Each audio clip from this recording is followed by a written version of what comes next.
Salut, j'espère que tu vas bien. Je te retrouve dans une nouvelle vidéo pour te parler de l'anticipation des marchés boursiers. Donc comment anticiper la bourse. C'est possible d'anticiper les marchés boursiers dans une certaine mesure bien sûr.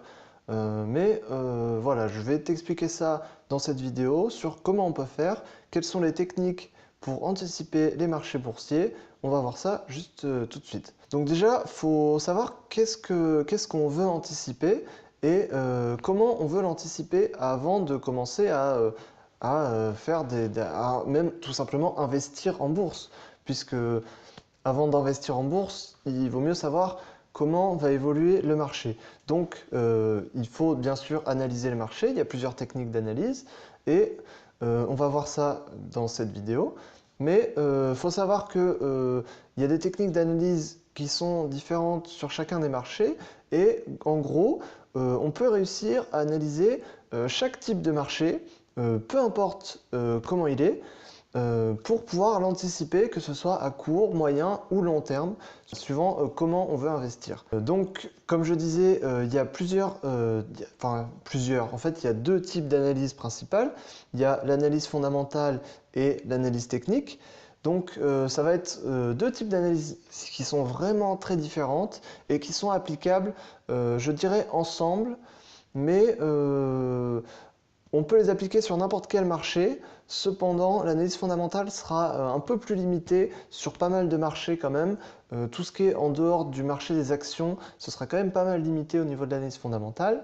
Donc on va d'abord parler de l'analyse technique. L'analyse technique, c'est une méthode d'analyse qui est basée uniquement sur les graphiques.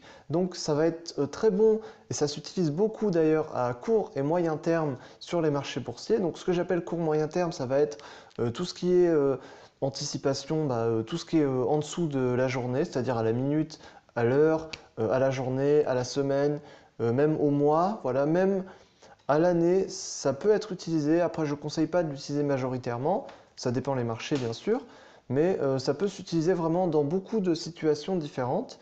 Et l'analyse technique va créer une rentabilité en fait sur entre guillemets des probabilités. C'est-à-dire que on va faire une analyse technique, on n'aura pas raison tout le temps à 100%, mais il suffit qu'on ait raison plus que la moitié du temps où on fait nos analyses pour que l'on soit rentable. C'est-à-dire que si on fait une analyse, qu'on détecte du coup une opportunité, qu'on prend cette opportunité, c'est-à-dire qu'on investit en bourse sur l'opportunité qu'on a détectée grâce à l'analyse technique, il suffit qu'on ait raison sur plus de 50% de nos analyses techniques pour que l'on soit rentable.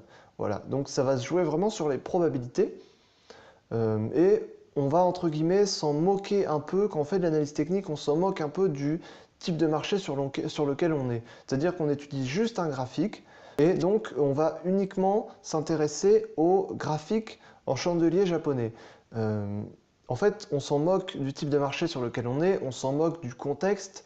Nous, ce qui nous intéresse c'est juste d'avoir un prix, d'avoir une courbe et de voir comment ça bouge, de faire notre analyse et c'est tout. L'analyse technique, c'est assez simple en soi quand on l'explique. Après, à réaliser, c'est de suite plus compliqué et ça se joue beaucoup sur avoir confiance en nos propres analyses puisque il faut connaître un minimum d'outils d'analyse pour pouvoir réaliser une bonne analyse. Voilà. Ensuite, en ce qui concerne l'analyse fondamentale, ça va être très bon à moyen et long terme.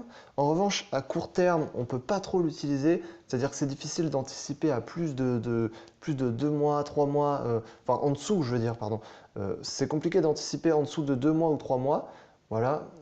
Par contre, au niveau du long terme, on va pouvoir anticiper jusqu'à 2 ans. Donc avec l'analyse fondamentale, on peut anticiper de 2-3 mois à 2 ans à peu près.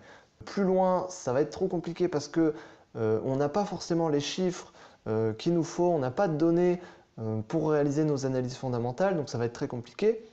Et plus court, pareil, on n'a pas de données, quoi. Donc ça va être compliqué. Voilà. Après, les marchés sur lesquels on a le plus de données, c'est le marché action. Donc bien sûr, l'analyse fondamentale, c'est entre guillemets l'analyse reine sur le marché des actions, puisque là, on peut réaliser des analyses complètes de 2 mois jusqu'à 2 ans, quoi. Ça, c'est intéressant. Après, sur le forex, sur les matières premières, On ne peut pas toujours, c'est assez compliqué, mais on a toujours des chiffres économiques qui vont nous permettre de prédire le marché, de réaliser des mini-analyses qui ne vont pas forcément être complètes, mais qui vont vraiment nous aider pour connaître le sens du marché et pour savoir jusqu'où on peut aller. Voilà, ça c'est intéressant. Sur le Forex, il y a toute une partie au niveau des banques centrales qui peut être très intéressante à faire.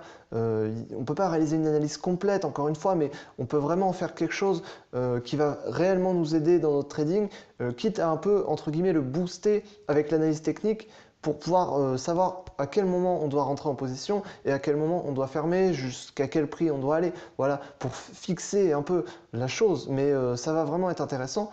Voilà, donc l'analyse fondamentale, ça va plus être sur le marché des actions, mais on peut vraiment l'utiliser aussi sur d'autres marchés. Ça peut être intéressant, vraiment, c'est même très intéressant. Et ça va s'utiliser plus à moyen et long terme. Voilà.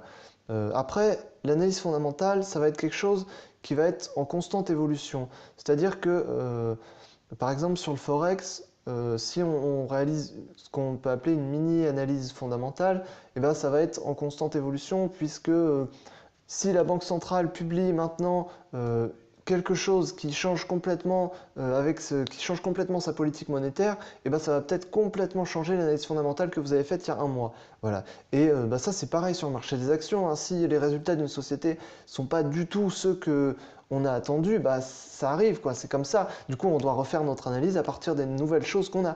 Ça arrive, c'est comme ça. Mais l'analyse fondamentale, voilà, ça va se baser sur des choses qui sont en constante évolution. Voilà, donc moi ce que je recommande c'est d'utiliser les deux, de combiner les deux types d'analyse suivant le marché que l'on veut étudier, que l'on veut anticiper. Voilà, ça va être plus intéressant d'utiliser une majoritairement que l'autre, même si personnellement j'utilise beaucoup plus l'analyse technique que l'analyse fondamentale. C'est beaucoup plus facile à utiliser, on peut utiliser ça sur n'importe quel marché. C'est facile, quoi. On détecte facilement des opportunités, on a facilement des objectifs, on sait à quel moment on doit s'arrêter, c'est facile à utiliser. Voilà. Mais ne pas sous-estimer l'analyse fondamentale qui peut être aussi très intéressante. Voilà. Donc moi ce que je recommande c'est vraiment de combiner les deux et c'est ce que je fais dans ma méthode de trading. Je combine les deux pour anticiper les marchés et j'arrive à analyser les marchés boursiers et à les anticiper et j'ai raison plus de 50% du temps, même largement plus que 50% du temps. Voilà, mais plus que 50% c'est le principal, c'est ce qu'il faut, donc c'est bon. J'espère que je vous aurai aidé un peu à comprendre l'anticipation de marché boursier. Et si vous avez des questions, n'hésitez pas à me les poser. J'espère que je vous aurai appris des choses. Puis moi, je vous dis salut et à la prochaine.